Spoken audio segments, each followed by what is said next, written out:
Todos, a todas. Quiero agradecer la invitación de los organizadores para estar en esta charla y voy a tratar de hacer reflexionar un poco sobre el anarquismo y la política hoy y su relación con otros movimientos y con otras luchas. El contexto en que se desarrolla esta actividad tiene que ver precisamente con la escalada de violencia en los municipios autónomos, en particular en La Realidad, que es una zona simbólica del movimiento zapatista de Chiapas, y al mismo tiempo con todo el proceso, la etapa del proceso jurídico en contra del compañero Castellano, del cual voy a hablar posteriormente. Entonces, en ese contexto, pues, bueno, estamos en una situación, digamos,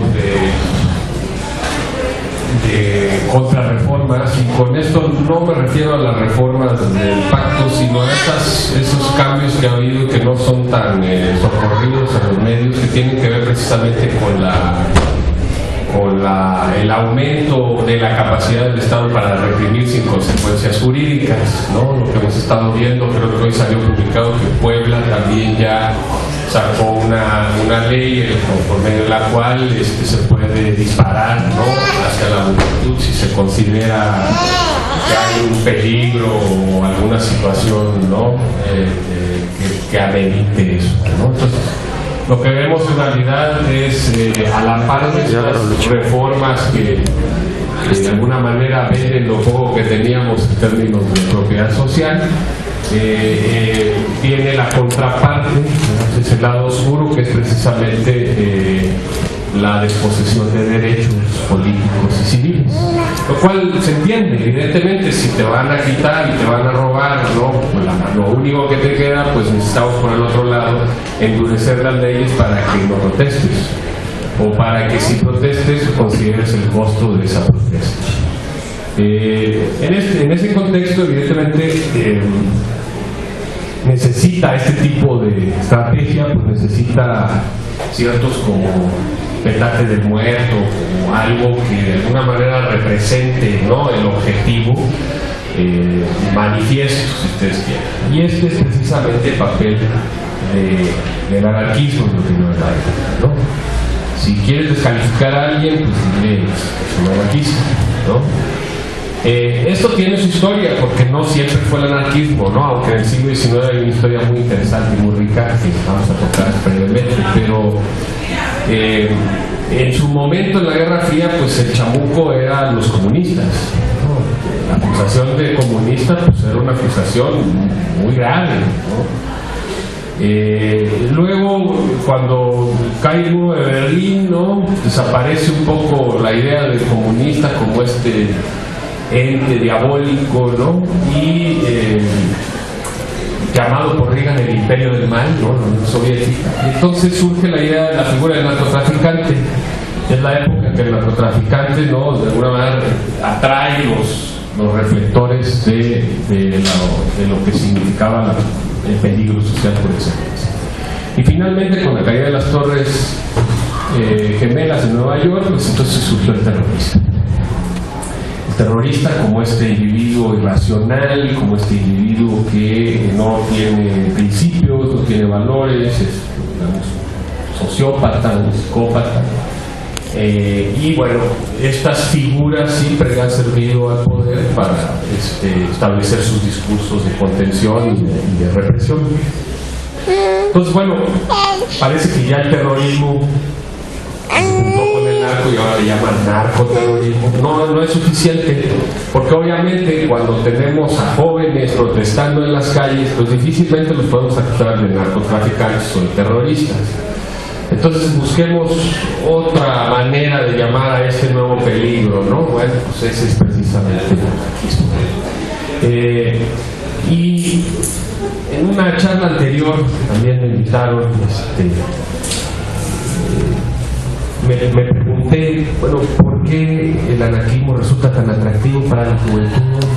No estoy diciendo que todos los jóvenes lo sean, es evidente que es una de las ideologías que ha crecido más entre la población juvenil y estudiantil.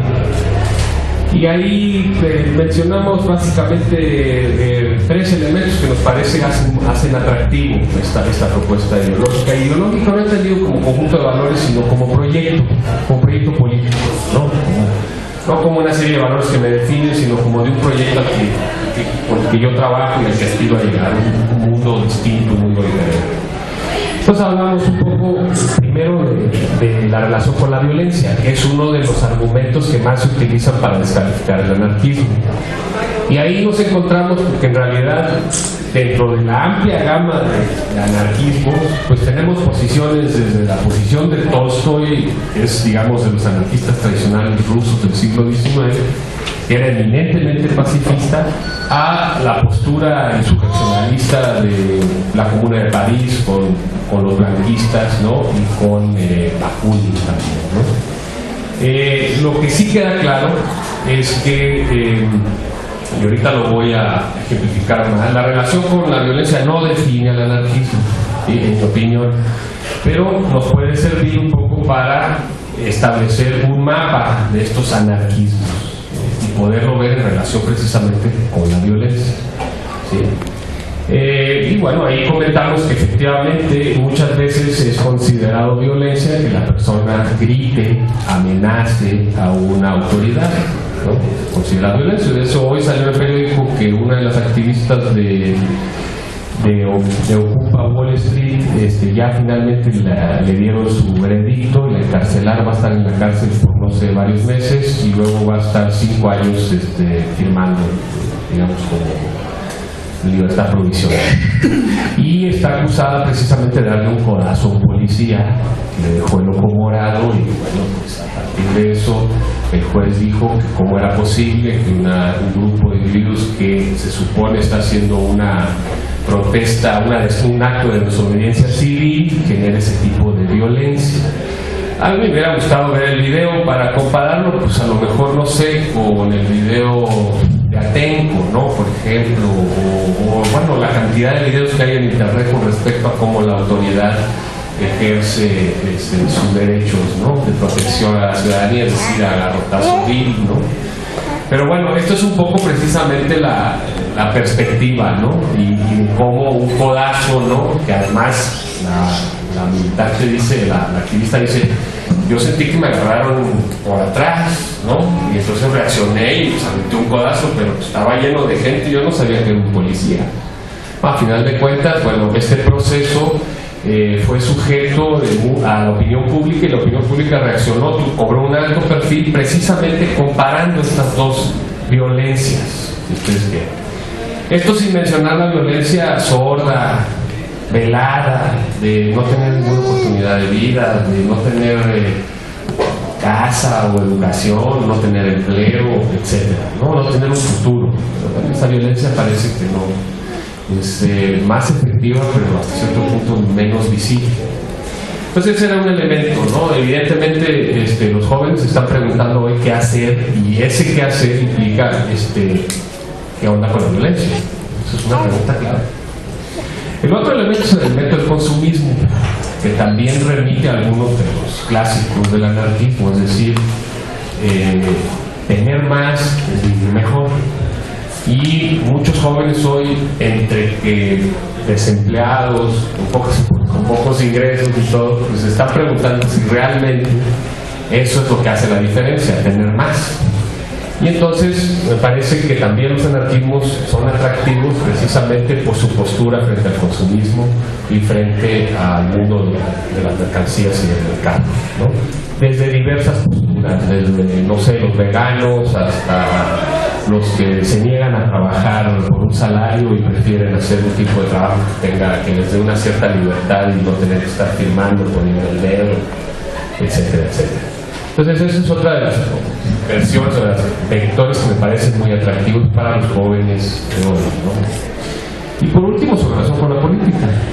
Evidentemente, el encontrar organizaciones más horizontales, más abiertas a la participación, ¿no? Desde tu propia cultura, de tus propias ideas, ¿no? resulta mucho más atractivo que un partido político o que un grupo de interés, en donde las relaciones son mucho más verticales y no hay mucha posibilidad de poder manifestar ideas de manera cierto punto libre y de actuar a partir de esas ideas. Entonces la política evidentemente es un elemento, o lo que llamaríamos la contrapolítica que realizan no solo el anarquismo, en general la ideología anarquista y los anarquismos, también resulta muy atractivo para los jóvenes, ¿no? Sumado a todo eso, pues evidentemente la visión antiautoritaria, ¿no? Pues es efectivamente un elemento central también en este atractivo, ¿no? del anarquismo hacia los jóvenes, que son, ¿no? De alguna manera antiautoritarios. Los movimientos estudiantiles, los movimientos juveniles tienen todos un barniz antiautoritarismo. Entonces, bueno, esa parte yo la quería dejar un poco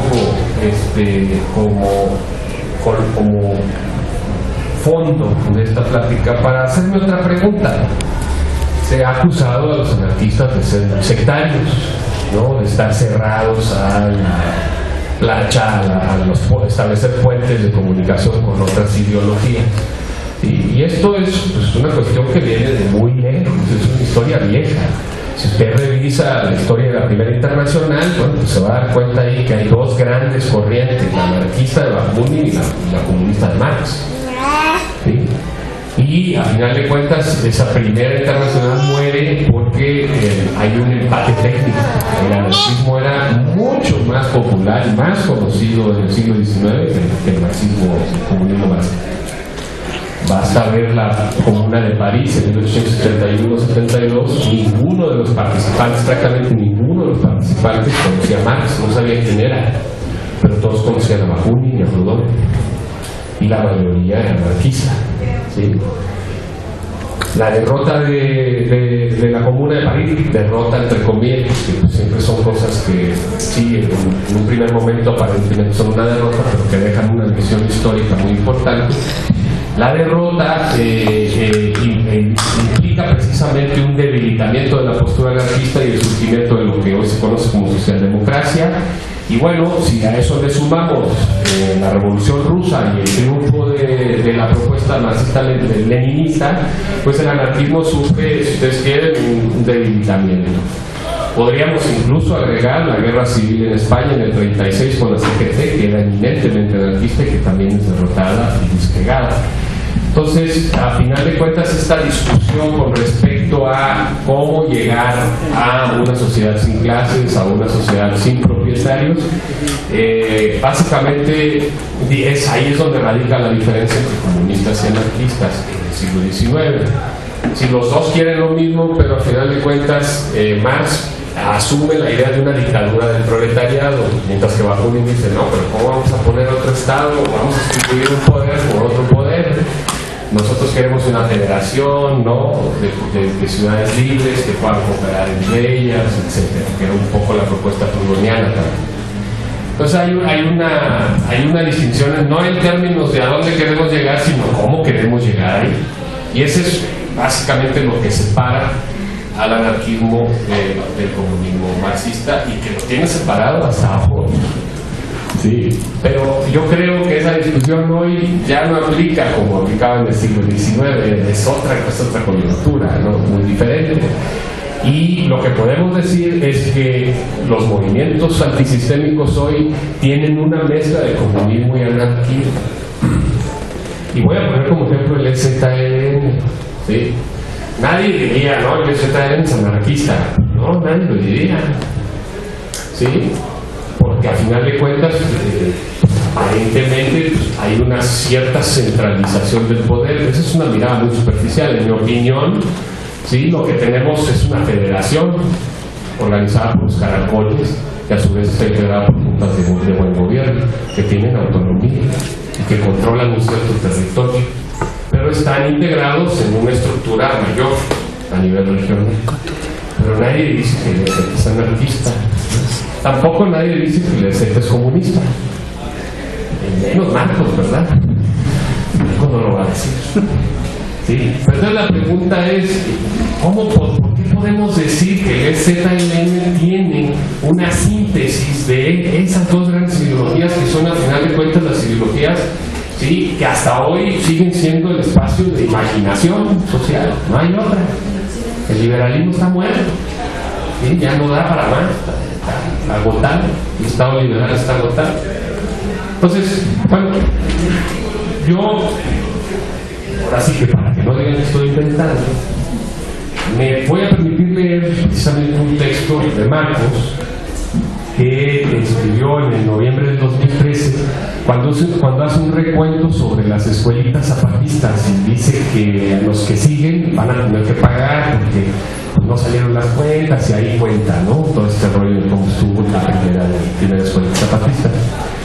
Y una parte del comunicado se llama casos especiales, los anarquistas, los y las anarquistas. Entonces me voy a permitir leerlo para que veamos hasta dónde, ¿sí?, esta ideología permea y de alguna manera tiene elementos que los propios zapatistas recuperan.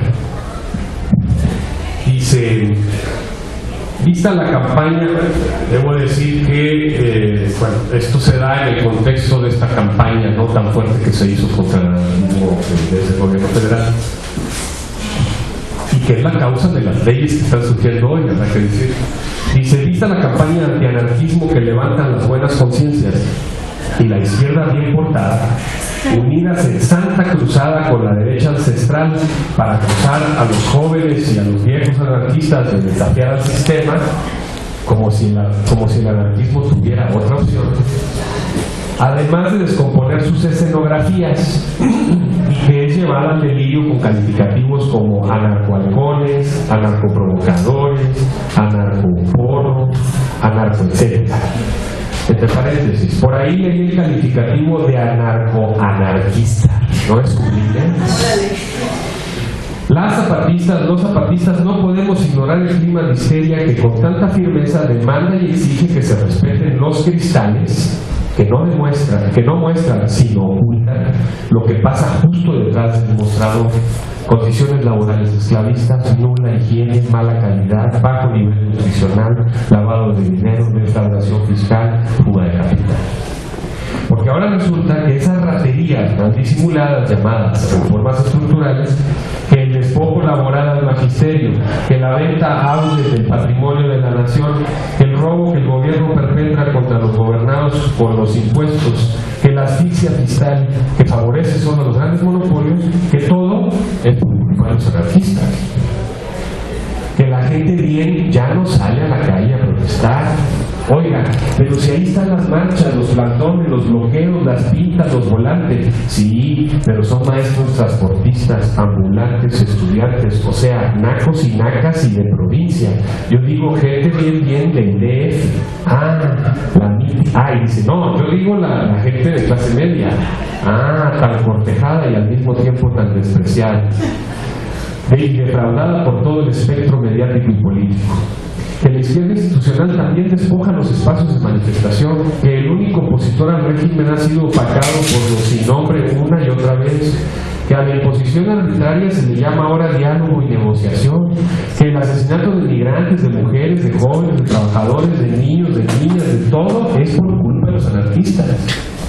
Para quienes militan y se reivindican como de la banderas sin nación ni fronteras, y que son parte de la cesta, pero que de verdad militen y no sean una moda de vestir o de calendario, tenemos además de un abrazo un pedido especial.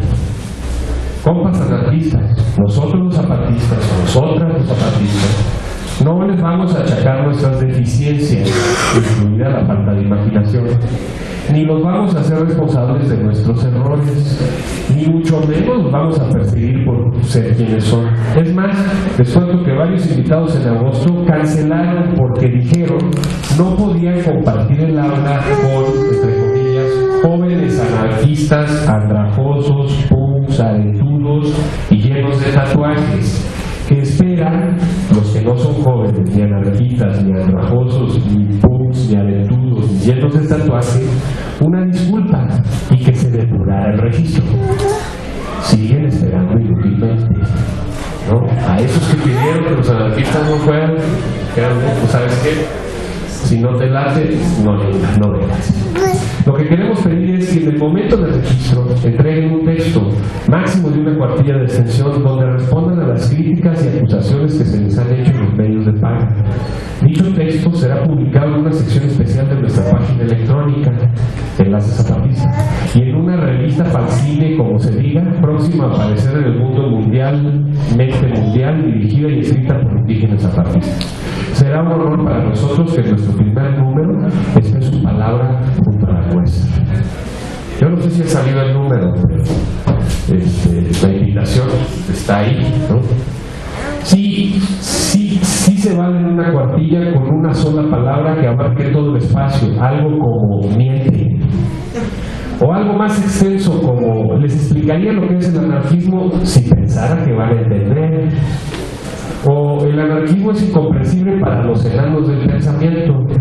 O las transformaciones reales primero aparecen en la nota roja.